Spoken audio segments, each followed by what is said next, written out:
Hello நண்பர்களே, இப்போ நம்ம தலைவர் படம் வந்துட்டு ஃபர்ஸ்ட் டே மார்னிங் ஷோ பார்த்தாச்சு நண்பர்களே. செம்மையாக இருக்குது, வேறு லெவல் வைப் தான். இதை மிஸ் பண்ணவங்களுக்கு நான் என்ன சொல்லணும்னு தெரில, பட் இன்னும் தியேட்டரில் ஓடி நிற்குது.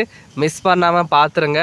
ஒரு ஷோ மிஸ் ஆனாலும் அடுத்த ஷோவில் இதாக பெங்களூரில் ஏரியா தியேட்டரில் ஃபுல் ஷோ ஓடி நிற்குது. எல்லாம் ஹவுஸ்ஃபுல்லாக இருக்குது.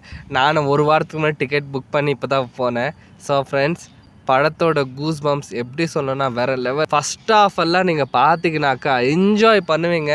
நம்ம நினைக்கிற எல்லா என்ஜாய்மெண்ட்டும் ஃபஸ்ட் ஹாஃப்லேயே கிடச்சிடும். ஏன்னா செகண்ட் ஹாஃப்லலாம் நம்ம சீரியஸாக படம் பார்க்கணும். எவ்வளோ சீரியஸாக முடிஞ்ச படம் பார்க்குறோமோ அவ்வளோ சீரியஸாக எடுத்துகிட்டு போயிருக்காங்க நம்ம டைரக்டர் லொக்கேஷன். செம்மையாக காட்டியிருக்காங்க. ஒவ்வொரு சீனும் பார்த்தீங்கன்னாக்கா இது எதுக்குன்னு சொல்லிட்டு எல்லாம் கனெக்ட் பண்ணுவாங்க. பட் ஓவராலாக ஸ்டோரி லைன் எப்படி இருந்துச்சு? ஒன்றும் இல்லைங்க, நம்ம சத்யராஜ் செத்து போய்ட்றாரு. அது செத்ததுக்காக நம்ம தலைவர் வராரு. அவர் கொன்னது யார், ஏன் கொன்னார், எதுக்காக கொன்னார், அவங்க என்ன ரீசன், இதை நோக்கி தான் படம் ஃபுல்லாகவே போவோம். ஃபைனலில் இதெல்லாம் என்ன ஆச்சு, இவ்வளோதாங்க.